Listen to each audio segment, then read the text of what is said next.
Thank you for joining us. Education is a key to a brighter future, and our guest today is Dr. Kent Fuchs, the president of the University of Florida, one of the most prominent and leading research institutions in the world. The University of Florida is based in Gainesville, Florida, on 2,000 acres of land with over 50,000 students enrolled. It's one of the largest in the United States, and it's ranked among the top universities in the country. We will learn more about UF following these messages. With us now is Dr. Kent Fuchs, President of the University of Florida. A real pleasure to have you, sir. Richard, on the show, sir. Good to meet you. Thank you. Good to be here. Good Lord, your university has been in existence since the year 1853. Quite a lot has changed in the history of this country since then. Share with us the history of your university, please. Yes. Well, the university's only been in Gainesville since the early 1900s. Our history is unique in one aspect, and that is that we're part of a movement called the Land Grant Movement, or Land Grant Initiative. At the time of Abraham Lincoln, so the mid-1800s, the federal government gave land to every state in existence at the time, and in exchange they had to start a university that would have two things. One is that it would admit students from all economic backgrounds, and secondly, that the focus of the university had to be in making a difference in people's lives, in the economy of the state. So that's our background. That's why we have areas such as agriculture and areas such as engineering today. Back then they were called mechanic arts, but they're engineering today. And we started out as a men's college to begin with. Actually 4 different colleges were merged together. And then in the early 1900s, we moved here to Gainesville. What a fascinating background, and now it's a co-educational institution and involved with so many essential causes. I'd like to ask you about the preeminence projects. Yes. Well, the university is, by any ranking, one of the nation's and world's top research universities.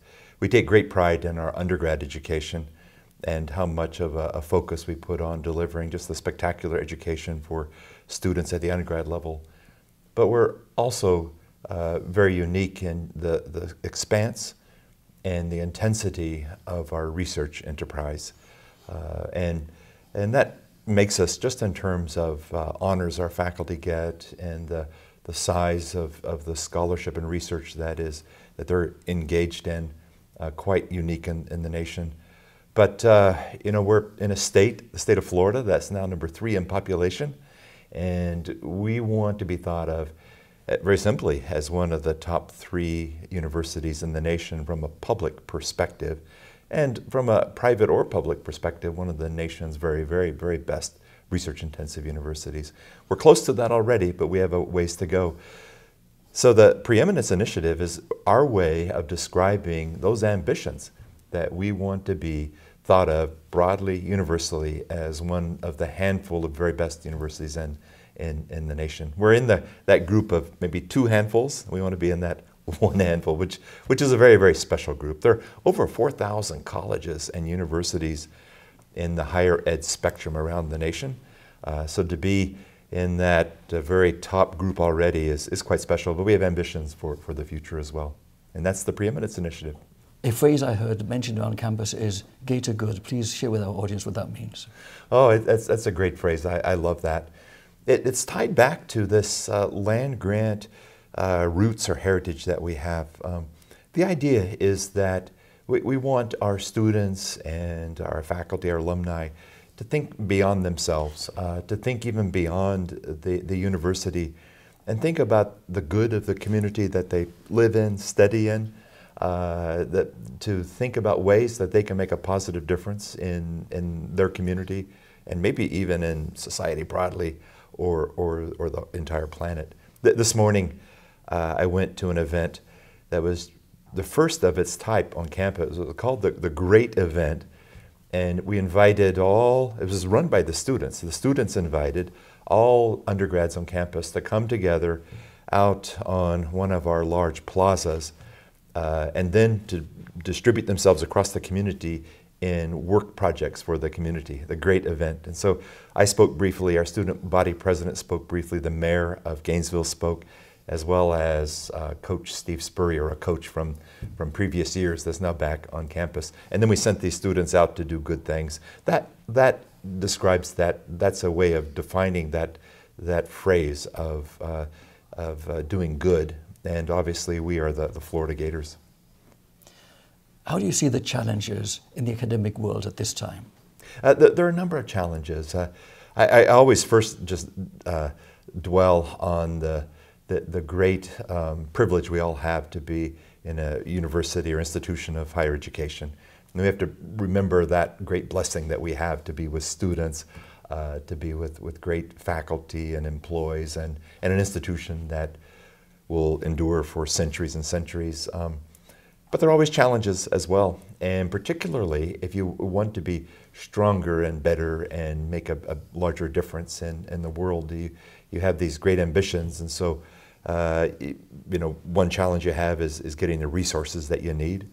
Another challenge, I believe, is public's understanding of what a great university is. The United States, our nation, has been very blessed with a higher education system that arguably is unmatched worldwide. You can look at the rankings of universities and see how special our higher education system is. But that takes an incredible investment by the community, by taxpayers, and by those that come to study. And to maintain that investment, I think that's a challenge. We have to understand what the benefit is for society. And so that's another challenge. The other challenge is just making sure that we have a community that is supportive of our students, a community where they can come from all kinds of backgrounds and religions and races and around the world and feel welcome. I think that's another challenge as well. No different than the past, but it is one that is, I think, more urgent and more important now than it was previously. What are your thoughts with regard to the fact that humanity in general seems so distracted by obscurantism and irrational beliefs and entertainment, and seems to be out of touch with reality and what really matters? A university is a place where I believe students should be thinking deep thoughts and thinking about not just getting a job or not just the cares of the immediate, but indeed how they can as an individual develop, be educated, and go out and make, again, our world better. And it's easy to be distracted in that mission because we all have pressing concerns in our own lives, issues that we're dealing with personally. But a university is that special place where you can study, think, decide what you want to be for the next many decades if you're a young woman or a young man on campus. And that is something we also, I believe, as faculty and administrators and staff here need to make sure we do as well. Not let the urgent crowd out the long-term perspective, and make sure that we, as I believe universities, are also taking the scholarship we have and the courses and making the public understand that they have some relevance for the present as well as the future. We don't always do that well. We sometimes speak in language that doesn't relate to the public broadly, and I believe faculty can speak to a lot of the public issues and their voice sometimes is missing. So we encourage our faculty to engage in the public realm. Also very important and very interesting. I'm afraid we must pause for a commercial break. We'll be back right after these messages. We're back with Dr. Kent Fuchs. Sir, I was wondering in the commercial break about the fact that UF is leading in athletics but also in academia. How is it possible to be good at both? Yeah, we take great pride in that. And also having a breadth of excellence in both of those. So we have over 200 areas in which you can get, for example, a PhD, which is quite unique around the nation. That's the breadth of this excellence in academics. And also in the area of athletics, we have over 19 different NCAA sports, and we're usually in the top ranking in the top handful of universities, and all of them. So we take great pride in both of those. First off, this is something that the university has just said is a priority over time to do both, and to be excellent in both academics. We're not going to sacrifice the athletics for the academics, and we believe that the athletics can actually complement from a budget perspective and a reputation perspective, and actually be a model for our students about how to compete and yet do it well and do it the right way.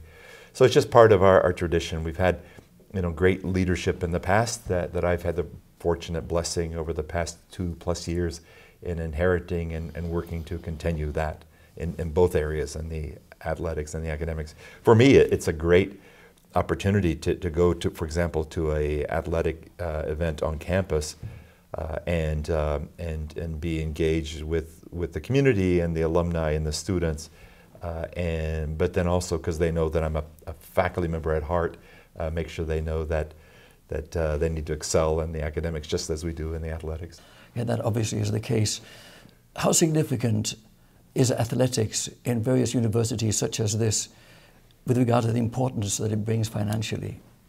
But for most universities, the vast majority of them, they actually need to take some of their general purpose resources to subsidize athletic facilities or scholarships and the employees in the athletic side. We're one of less than 10 universities around the nation that it's the other way around. The athletic organization actually takes some finances and gives them in an unrestricted manner to our provost, our chief academic officer, to help the academic programs. And so you don't start athletic programs, I think, to help the budget of the university, but if you can get into the place, as we are, where it's self-supporting, then they can build on each other, and it can add to your reputation, as long as we want everyone to know that we're not a single sports school, just like we're not a single academic discipline. We believe we can be good in both of those. And there are other universities that have that similar kinds of reputations. You could think in the private side of a Stanford, or on the public side of a Michigan, and we're similar in that. You can be excellent at both and do it well, we believe. Well, I certainly understand matters of budgets and sponsorships. In fact, one of our biggest sponsors for the Shalom Show for many years happens to be a health-related organization that does research into the diseases of aging. That is Life Extension Foundation. And Bill Falloon, who wrote this book and is the co-founder, asked me to give you this as a gift. Oh, thank you. Tell Bill thank you. Thank you. I could use it. I am aging, so I could use this. Pharmacracy, addressing those questions, all the strange things that go on with FDA and so forth. Anyway, back to where we were. So here we are at UF, a wonderful campus, beautiful, this university, and you have a large Jewish community in this city as well. Please tell our audience about that. Yeah, we do. We have a community, broadly speaking, both the students and those of us that work here and teach courses here, that really celebrates the personal faith of individuals, if they have a faith, or no faith if they don't, as well as the nationalities and background and heritage of their families. And I encourage that. I want students to know that even though we're a public university, they can celebrate their backgrounds and their personal beliefs, and if they don't have a religious perspective, they also can celebrate that, but they can learn from each other. We all learn from each other. The National Hillel publications, I've read in them that we have the largest Jewish population of any university in the United States. Now, that's surprising, because I think of both private and public, and particularly from the state of New York where I was. But that's what they've said. Now, those numbers are based on best estimates, because we don't ask our students to document their heritages or their backgrounds. But I do know that when there's a Passover Seder, or when I go to Hillel or Chabad in town here, meet with Rabbi Adam or or Rabbi Burrell, there are hundreds and hundreds and hundreds of students there. So it is something that I think is a special part of the university, the faiths of our students, and including those students that are Jewish.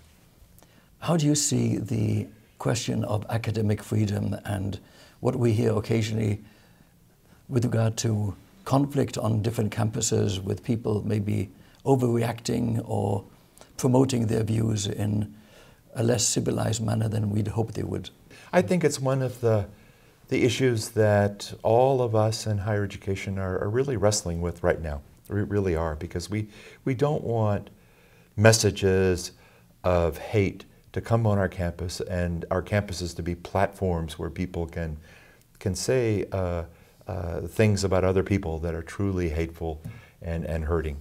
On the other hand, we also don't want to be monolithic in what our students learn from a economic perspective, a religious perspective, or a political perspective. We want our students to wrestle with conflicting perspectives, worldwide perspectives, and understand and appreciate and learn from one another.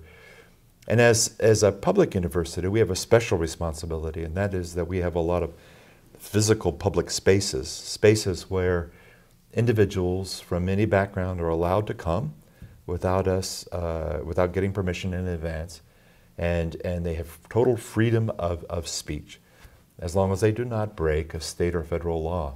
And the state and federal laws, the Supreme Court has decided, are very generous in what people can say.